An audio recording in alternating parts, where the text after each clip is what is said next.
Trnavarta, the close associate of Kamsa, had come to Vrindavan, Braj-dham, with the illusion that he would be the one to kill Krishna. Although Putana had already failed with all of her prowess and mystic power, although Sakatasura had also failed, it is the nature of those people who are infatuated by false pride to lose their good intelligence. Actually, Krishna takes away the good intelligence.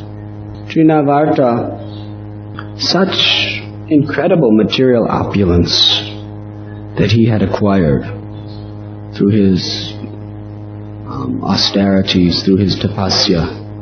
Obviously, he had a very empowered birth. Although it may have been demoniac, it must have been very empowered. No ordinary human being, no ordinary living being can acquire such powers that he had. And therefore, he became infatuated. This type of infatuation is such a great tendency for the conditioned soul. In the story of Vasudeva, that great devotee Vaishnava who had leprosy, when Sri Chaitanya Mahaprabhu embraced him and cured his leprosy, he expressed to the Lord that I had never been disturbed in my mind and I had never been fearful before, but now I am greatly disturbed and fearful. Because I have received such a supreme blessing from you, and because now I am full of all material opulences rather than disease, what will prevent me from becoming infatuated and proud? Infatuation and pride is such a deep-rooted propensity in everyone's heart. The reason why the Jivatma comes to this material world, or even remains in this world for moment after moment, is because we want to lord it over material nature. We want to take the role of Krishna. Even we may call ourselves devotees, and we may say, Krishna is God, I am only His servant. But really, to the extent we want to control, to the extent we want to be respected and adored, to the extent we want to enjoy our senses, gross or subtle, factually what we are doing is we are competing with Krishna. Bhoktaram yagya tapasam, because everything is meant for His enjoyment. For us to aspire to enjoy anything means we are becoming Krishna's competitors. For us to expect any glorification or respect means to become Krishna's competitor, because factually all respect and glory is meant for Krishna alone. So therefore, we come to this world and we remained in this world only because of this very, very deep-rooted tendency to be the enjoyer, to be a god. And therefore, when someone recognizes that quality within us, or when many people recognize that quality within us, or when we, due to our powers of being able to do what other people, the common man, cannot do, whether it's through mysticism, whether it's through physical strength, whether it's through knowledge, whether it is through just the performance of certain occupation, as soon as we can do better than the common man, immediately, within our own hearts, this great tendency awakens. And Chaitanya Mahaprabhu explained that it is like a weed. It is a very dangerous weed. Chaitanya Mahaprabhu explained even in spiritual life, when we take to Krishna consciousness, the bhakti lata bij, the seed of devotion, is planted in our heart. And when that seed of devotion is planted in our heart, we take water, which is the water of hearing and chanting the glories of the Lord, and we pour it upon that seed. But Mahaprabhu explains that that same water will nourish weeds. It's like the rain when it falls from the sky, or when you water the garden, that water will water the weeds as well as the plant. How is that possible? How do spiritual activities water the weeds as well? The principal weed is this weed of pride.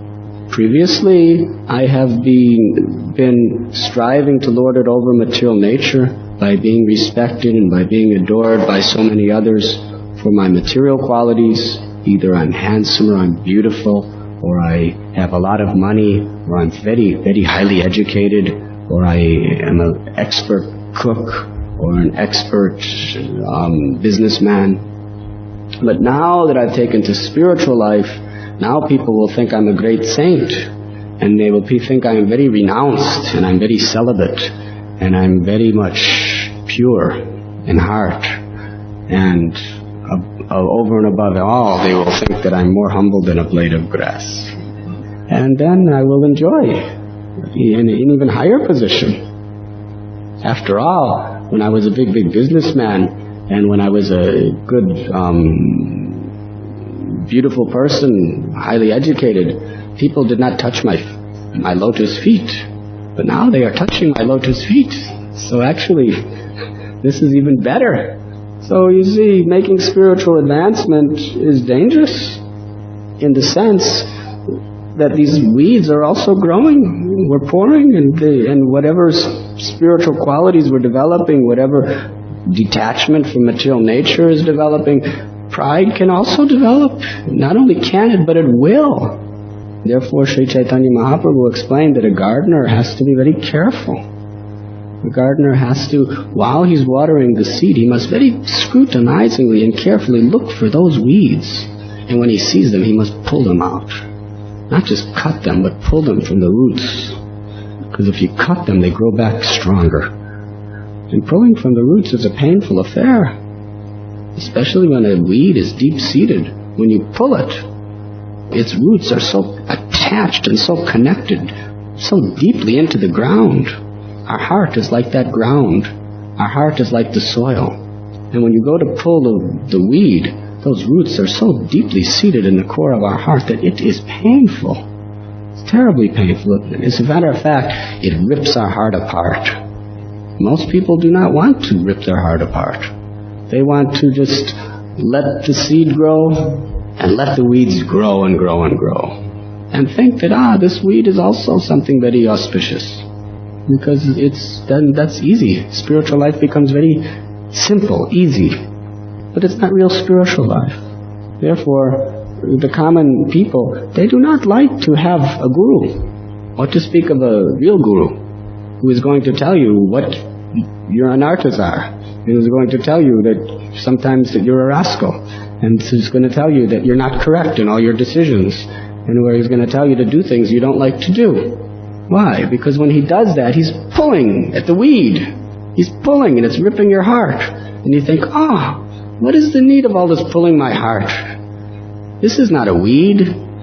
I don't need this person. I'll just chant Hare Krishna and just cry for Krishna and I'll go back to Godhead. This is all so much disturbance, neophyteness, pulling all these weeds. After all, let's just chant, dance, be happy, go back to Godhead, that's all. It's easy. People like to do like that. But that is not the real path of Krishna consciousness. The real path of Krishna consciousness is to allow the sadhus, allow the great devotees to destroy your false pride somehow or other. Different sadhus, different gurus have different methods. It's not that one is right and one is wrong. They all have different methods. But in the way that we understand that actually I'm a fallen soul. And I have to accept this painful ordeal of giving up my false pride. Giving up this infatuation. Because if we don't, to some extent, we become like Trnavarta. Such a proud demon he was.